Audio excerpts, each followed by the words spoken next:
Hello aspirants, this is Yash and welcome back to City Point. Let's have a guess what we have to do in today's session. As I told you in the last session that we are going to complete the kinds of principal verbs. I hope you remember as we completed the same in the last session.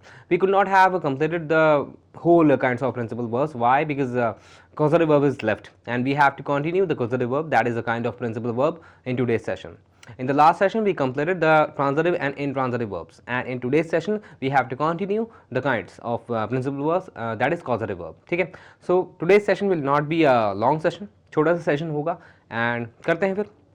In the last session I could not have completed the causative verb because the session would have been too long if I did it. So start करते हैं guys. First of all let me choose the pen. कौन सा colour सही रहेगा? ठीक है, ये सही है. ओके, सो कॉजेटिव वर्ब्स पढ़ेंगे आज and with this the whole kinds of principal verbs would be completed. ठीक है, तो transitive and transitive I hope आपको समझ में आ गया होगा. अब कॉजेटिव उसी का पार्ट है. ठीक है, काइंड्स ऑफ प्रिंसिपल वर्ब्स का करते हैं. कॉजेटिव वर्ब जो है वो किससे बना है? ये जो वर्ड आपको दिख रहा है कॉजेटिव, ये किससे बना है? ओ ये क्या हो रहा है? हाँ पेन ले लिया है मैंने अब. हाँ, तो कॉजेटिव ये जो आपको वर्ड दिख रहा है ये किससे बना है? कॉज से बना है. कॉज मतलब क्या होता है? To make something happen, to make something do, है ना. मतलब किसी चीज का कारण होना. कॉज का मतलब क्या होता है? किसी चीज का कारण, है ना. तो यानी किसी एक्शन का कारण होना, ठीक, उसे बोला जाता है उसे बोला जाता है कॉज, है ना. जैसे सपोज करो कि भाई अगर मैं बोलता हूँ excessive drinking of T can cause vomiting, nausea और कुछ भी ले लो, है ना. तो जो एक्सेसिव टी होगा अगर उसको पीते हैं ड्रिंकिंग टी, तो वो क्या करेगा? वो क्या कॉज करेगा? उसके कारण होगा क्या? वॉमिटिंग होगी या एसिडिटी बन जाएगी, है ना. तो यानी कि किसी एक्शन से दूसरा कोई एक्शन होना, तो उसमें जो वर्ब यूज होगी वो कॉज होगी, है ना. कॉज कि भाई इसके कारण ये हो रहा है, ये जो कर रहा है ये क्या कॉज कर रहा है? ये कॉज कर रहा है ना. तो आई होप आपको समझ में आ गया. बहुत ही सिंपल शब्दों मैंने आपको बता दिया है. कॉज का मतलब क्या होता है? To make something happen. ठीक है, किसी का कुछ होने का कारण बनना. ठीक है, चलिए फिर आई होप आपको समझ में आ गया होगा. चलिए अब आगे बढ़ जाते हैं. एंड यस, कॉजेटिव वर्ब, देखो ये डेफिनेशन जो भी लिखा हुआ है इसके बारे में रीड आउट मेरे को करने की जरूरत नहीं है, मैं ऑलरेडी आपको बता चुका हूं इन द प्रीवियस स्लाइड. ठीक है, तो एक बार ये देख लेते हैं. A causative verb expresses a cause and helps the actual action. मतलब ये एक्सप्रेस करता है कॉज यानी कारण, किसी के होने का कारण ये क्या करता है? एक्सप्रेस करता है. ठीक है, जैसे मैं आपको पढ़ा रहा हूं, है ना, तो ये क्या हो रहा है? Because of me you are learning, है ना. तो मेरा जो यहाँ पे जो वर्ब यूज होगी वो टीच यूज होगी, है ना. तो टीच एक तरह की वर्ब है, ऐसी कॉज भी एक तरह की वर्ब होगी. तो इसी तरह की कुछ वर्ब्स देखेंगे आपके सामने हैं. Let, make, get, have, cause, help, allow, force, convince etcetera. अब ये जितने ही वर्ब्स है ना, इनको देखो, सभी वर्ब्स को तो पढ़ा नहीं जा सकता, लेकिन इनमें से कुछ वर्ब्स आपको बताना जरूरी है कि भाई इनको यूज कैसे करोगे, because they are very important. ठीक है, and they are helpful for your learning, है ना. तो ये करना बहुत जरूरी है. And because of on the basis of these verbs question can come in the examination. ठीक है, तो करते हैं. तो एक एक करके ऑलमोस्ट सभी वर्ब्स को तो नहीं देख पाएंगे, लेकिन कुछ ऐसी वर्ब्स जो जिनके रूल्स कैन बी अटिपिकल, ठीक है, वो जरूर देखेंगे. तो इन सब वर्ब्स का काम है टू मेक समथिंग हैपन. ठीक है, किसी चीज को होना, करवाना. तो स्ट्रक्चर एंड यूज का मतलब क्या हो गया कि भाई आपको कुछ वर्ब्स के स्ट्रक्चर बताऊंगा, like how they are employed in a particular statement एंड उनके यूज क्या है. जैसे सबसे पहले लेट ले लेते हैं. लेट आपने बहुत बार देखा होगा. ठीक है, बहुत बार देखा होगा, बहुत बार सुना होगा. एक होता है लेट्स, एक होता है लेट, दोनों में डिफरेंस है. ठीक है, तो ये लेट्स हम नहीं करेंगे, हम ये वाला लेट करेंगे. ठीक है इसमें और इसमें डिफरेंस होता है, ध्यान रखना. ठीक है, विदाउट एस हम पढ़ने वाले हैं. तो लेट का मतलब क्या होता है? लेट का मतलब होता है टू मेक. मेक छोड़ो, जब हम किसी को अलाउ करते हैं कुछ करने के लिए, ठीक है, तो लेट का हम यूज करेंगे. हिंदी कुछ नहीं होती, इसकी हिंदी यही होती है कि जैसे अगर मैं बोलता हूं कि मुझे अकेला छोड़ दो या प्लीज मुझे करने दो. ठीक है, लेट मी डू इट. ठीक है, लेट मी डू इट, यानी कि जब आप किसी से परमिशन मांगते हो तो उसमें लेट का यूज होता है, जैसे कि बोल रहा है ना. Allowing someone to do something, जब आप किसी को कुछ करने देते हो तो लेट का यूज होता है. जैसे लेट मी टीच यू, मुझे पढ़ाने दो, है ना. तो स्ट्रक्चर देख लो, इसका स्ट्रक्चर इंपॉर्टेंट है. मैंने क्या बोला? लेट मी टीच यू बोला, लेट आई नहीं बोला है. इसका मतलब क्या हो गया कि लेट के बाद जो प्रोनाउन आता है, जो ऑब्जेक्टिव होता है वो, ठीक है, लेट के बाद जो भी प्रोनाउन आता है वो ऑब्जेक्टिव होता है. तो रूल क्या कहता है? लेट के बाद ऑब्जेक्टिव प्रोनाउन आएगा. ऑब्जेक्ट का मतलब क्या हो गया? ऑब्जेक्ट का मतलब यहां पे हो गया ऑब्जेक्टिव प्रोनाउन आएगा. ठीक है, यानी कि मी आएगा, आई नहीं आएगा. ये बस ध्यान रखो. उसके बाद जो भी वर्ब यूज होगी बेस फॉर्म यूज होगी. यहां पे बेस फॉर्म का मतलब क्या हो गया? वर्ब की फर्स्ट फॉर्म. ठीक है, let me do what I want to do, इसका मतलब क्या हो गया? लेट आ गया, ठीक है, उसके बाद मी का यूज करा, ठीक है, और जो ऑब्जेक्ट होगा है ना, उसके बाद डू, यानी कि वर्ब की first form, base form, do का यूज करूंगा, डिड का यूज नहीं करूंगा, ठीक है। आगे सेंटेंस कुछ भी बना लो, let me do what I want to do, मुझे करने दो जो मैं करना चाहता हूं, ठीक है, यानी कि आप किसी को अलाउ कर रहे हो कुछ करने के लिए, तो लेट का यूज होगा। स्ट्रक्चर ध्यान रखना, बहुत इंपॉर्टेंट है, क्वेश्चन आ सकता है। उसके बाद है विल यू लेट मी कम इन, इसका मतलब क्या हो गया, क्या तुम मुझे अंदर आने दोगे, क्या तुम मुझे अंदर आने दोगे। अब यहाँ पे लेट के बाद क्या है, ऑब्जेक्ट है, उसके बाद क्या है, वर्ब की फर्स्ट फॉर्म है, तो ऐसे यूज रखो, ये ध्यान रखो, ठीक है। अगर मैं मी की जगह सपोज करो ये लिखता, तो क्या लिखता इसमें से, तो मैं ये नहीं लिखता, ये लिखता, वाई, बिकॉज जो प्रोनाउन होता है आता है लेट के बाद, वो ऑब्जेक्टिव केस होता है, ठीक है। चलिए लेट कंप्लीट हो गया, इतना ही है, इतना ही समझना है, इससे ज़्यादा इसमें गहराई में जाना ही नहीं है, बहुत सिंपल है, और बहुत सिंपल है, और क्या इतना ही पढ़ना है ना। चलिए अब आगे मेक देख लेते हैं। मेक का मतलब होता है जब तुम सामने वाले से काम करवाते हो, सामने वाले से कुछ करवाते हो, कुछ भी, जैसे I will make you understand, ठीक है, I will make you learn, मैं तुमसे याद करवाऊंगा, मैं तुमसे अंडरस्टैंड करवाऊंगा, कॉम्प्रहेंड करवाऊंगा, ठीक है। या अगर मैं बोलता हूँ I will make this guy, I will make this guy क्या क्राई, है ना, मैं इसको रुलवाऊंगा, कि भाई मैं इसको क्या करवाऊँ, मतलब मैं करवा रहा हूँ, है ना, मैं करवा रहा हूँ, मैं इससे एक्शन करवा रहा हूँ, तो मेक का यूज होगा। जैसे अगर सपोज करो कि आपको बोलना है कि भाई मॉम चाय बना रही है, ठीक है, मॉम इज मेकिंग टी, लेकिन मॉम मुझसे चाय बनवा रही है, ठीक है, मॉम मुझसे चाय बनवा रही है, mom is making me make the T, है ना, making me prepare the T, है ना। तो जब सामने वाले से काम करवाते हो तो मेक का यूज होगा। देखो जैसे, हाँ मैंने आपको बोल दिया, जो मैंने आपको समझाना था वही लिखा हुआ है, रूल वही है, मेक के बाद ऑब्जेक्ट आएगा, ठीक है, ऑब्जेक्ट कौन सा होगा, ऑब्जेक्टिव केस में होगा, ठीक है, उसके बाद बेस फॉर्म होगा, रूल दोनों के सेम है, रूल ऑलमोस्ट सबके सेम है, बस गेट को और हैव को छोड़ के रूल सबके सेम है। I will make you understand the concept, एक सेंटेंस बहुत है, मुझे पता है समझ में आ गया होगा, and I know that you must have known it before, है ना। इसका मतलब क्या होगा कि भाई मैं तुमको समझाऊंगा, यानी कि मैं कुछ ऐसा करूंगा कि तुम्हें समझ में आ जाएगा, ठीक है। और भी सेंटेंस बन सकते हैं, कुछ भी बना लो, और मैंने बता ही दिया ओरली, है ना। चलिए अब आगे बढ़ जाते हैं। एक क्या हो गया, लेट हो गया, मेक हो गया, अब क्या पढ़ेंगे हम, गेट पढ़ेंगे, आई थिंक, यस, गेट बहुत इंपॉर्टेंट है in addition to the previous ones, है ना। तो सभी इंपॉर्टेंट है, इसलिए मैंने बोल दिया गेट भी बहुत इंपॉर्टेंट है, और प्रीवियस जो हमने करा है मेक और गेट, लेट आई मीन, वो भी इंपॉर्टेंट है, सभी इंपॉर्टेंट है, ठीक है। तो गेट का यूज कहाँ होगा, गेट भी काम करवाने के लिए यूज होता है, टू मेक समवन, और हाँ मेक समवन डू समथिंग, ठीक है, मतलब आप किसी से कुछ काम करवाते हो तो गेट का यूज होगा। अच्छा फिर मेक में क्या, मेक और गेट में क्या डिफरेंस होगा, मेक भी तो इसलिए यूज होता है कि भाई आप जो सामने वाले से काम करवा रहे हो, तो गेट का यूज क्यों एडिशनली हम कर रहे हैं, गेट का यूज हम एडिशनल इसलिए कर रहे हैं क्योंकि गेट में जो काम करवाते हैं सामने वाले से नहीं करवाते, थर्ड पार्टी से करवाते हैं, ये डिफरेंस है, ठीक है। यानी कि अगर मैं तुमसे कुछ काम करवाऊंगा तो मेक का यूज करूंगा, मैं तुम्हारे अलावा किसी और पर्सन से काम कराऊंगा तो गेट का यूज होगा, यानी कि third party sorry, third party involve हो जाती है इसके अंदर, ठीक है, थर्ड पार्टी का मतलब थर्ड पर्सन इन्वॉल्व हो जाता है इसके अंदर। तो जब किसी थर्ड पर्सन से काम करवाना हो तो आप किसका यूज करोगे, गेट का यूज करोगे। जैसे अगर मैं बोलता हूं आपको कि भाई मेरे पास क्या है, मेरे पास एक लैपटॉप है, ठीक है, मैं आपको बोलूंगा कि ये लैपटॉप बेच दे, ठीक है, लैपटॉप बेच दे, तो मैं इसको कैसे बोल सकता हूँ, सेल माई लैपटॉप, ठीक है, लेकिन आप बेचने वाले इंसान नहीं हो, मैं आपको बोलूंगा मेरा लैपटॉप बेच दे, तो I will say please make my laptop sell, है ना, तुम ही करो लेकिन तुम बिकवा दो, तुम ही करो लेकिन तुम बिकवा दो, ठीक है, तुम सेल नहीं कर रहे हो लेकिन तुम जो है क्या करो, इसको बिकवा दो किसी और से।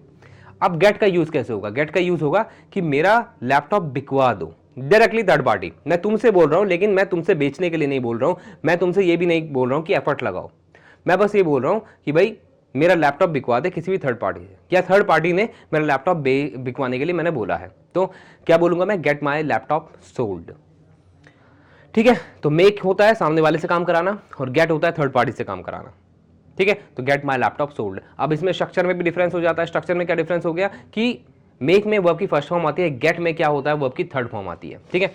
जैसे ये मैंने सब बता दिया है,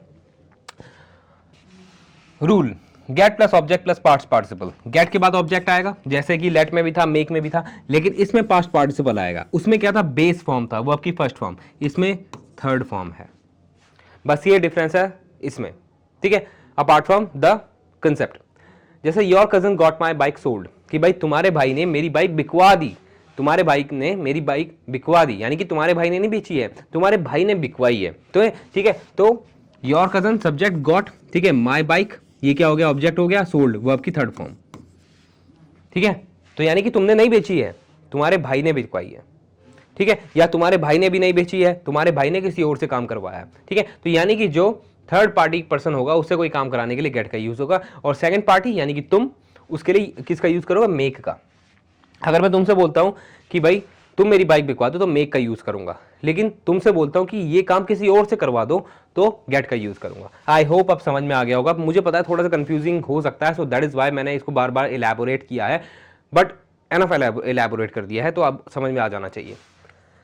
I will get my bike, sorry bike क्यों बोल दिया मैंने, बार बार बाइक आ रहा है। I will get my phone repair tomorrow, कि इसका मतलब क्या हो गया कि मैं जो है अपना फोन रिपेयर कराऊंगा टुमारो, कल, ठीक है।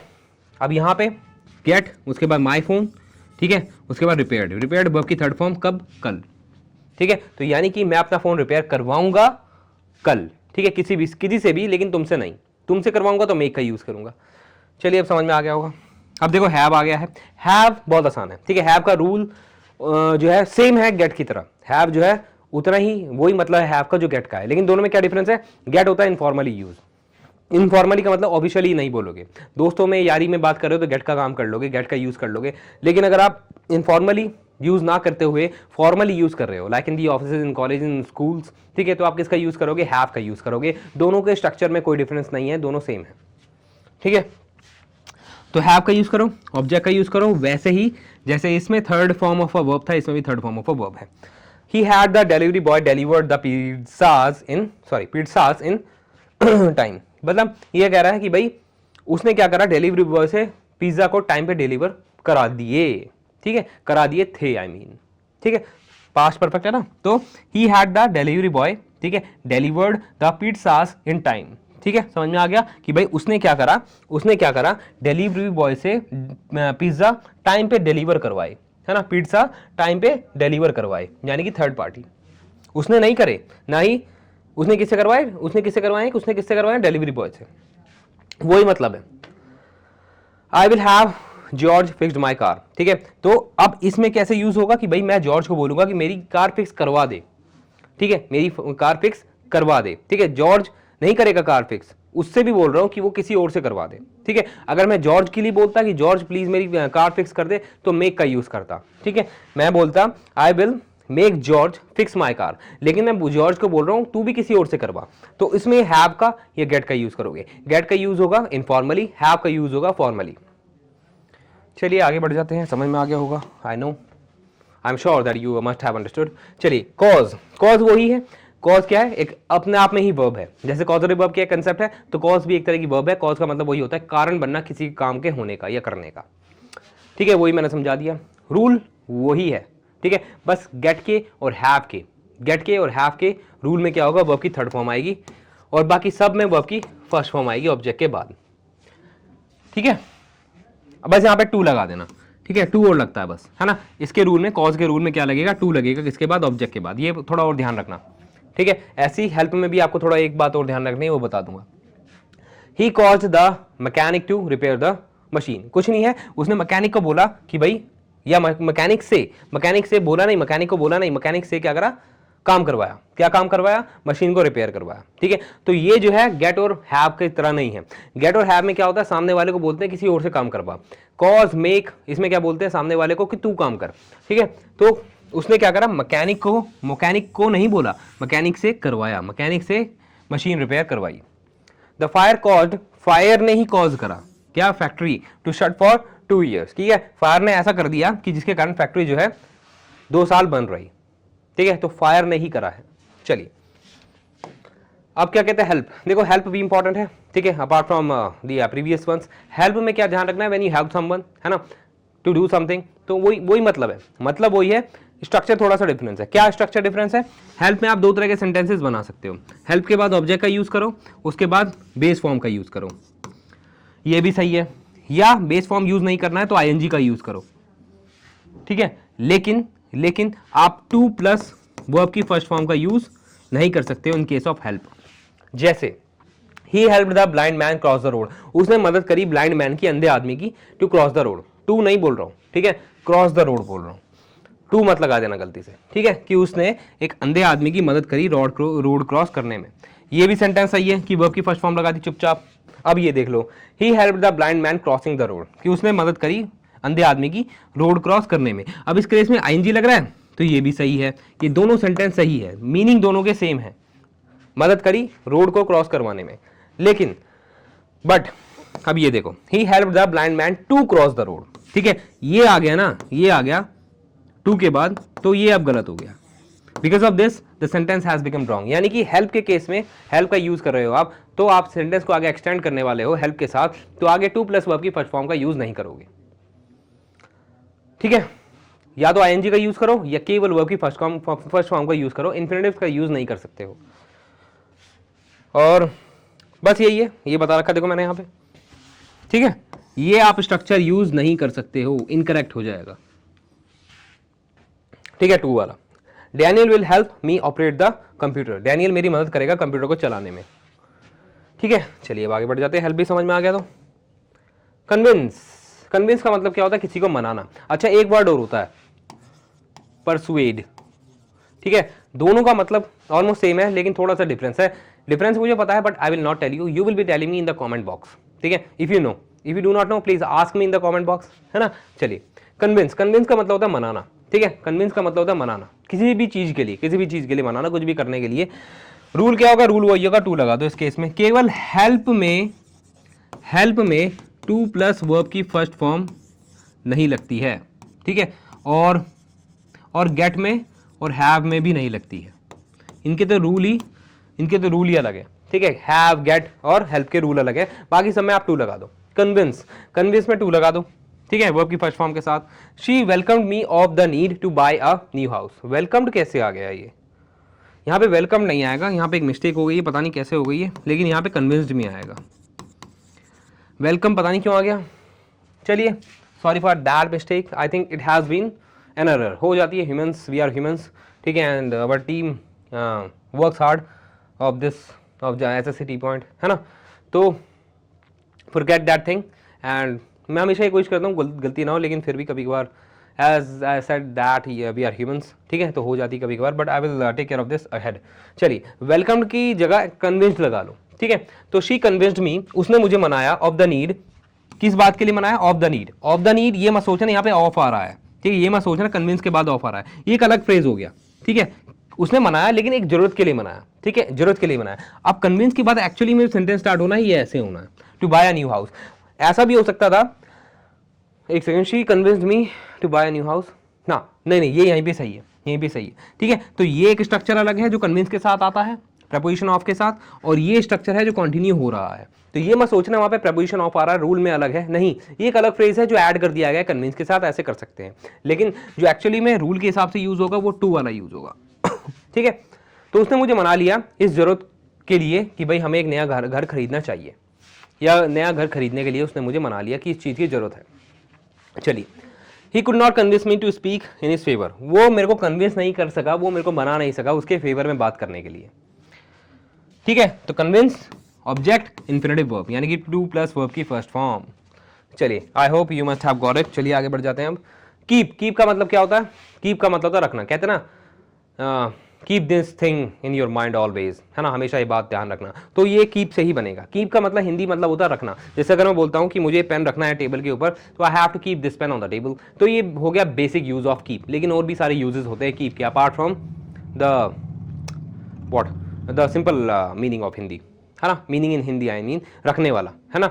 रखने के अलावा और भी कीप के मतलब है, वो क्या है, मतलब आप कीप कब यूज कर सकते हो, जब आपको किसी को या किसी चीज को स्टे करवाना है, रोकना है किसी भी पर्टिकुलर स्टेट के अंदर, होल्ड पे रखना है ना, और कोई भी प्लेस में कहीं भी रखना है। जैसे मैंने बोला ना कि भाई मुझे जो है पेन को रखना है, I have to keep this pen on the floor या on the table, on the slide, sorry on the slab I mean, ठीक है। तो ऐसे यूज कर सकते हो। या कंडीशन में कहते हैं ना कीप मी वार्म, है ना, I am feeling, I am getting thrilled I mean, तो अभी पूरी तरह जुकाम सही नहीं हुआ है, सो that is why it is happening, ठीक है, अब हो जाएगा 1-2 दिन और, ठीक है। तो मैं क्या कह रहा था, I am getting thrilled, I am getting cold, please keep me warm या वार्म, है ना। तो इसमें क्या हो गया कि भाई मैंने क्या यूज़ करा, कीप के बाद वार्म का यूज़ करा। इसका मतलब कि भाई मैं अपने आप को वार्म रखने के लिए कह रहा हूँ, गर्म रखने के लिए कह रहा हूँ। सो that is why I said keep me warm, यानी कंडीशन बता रहा हूँ कि भाई मुझे गर्म रखो।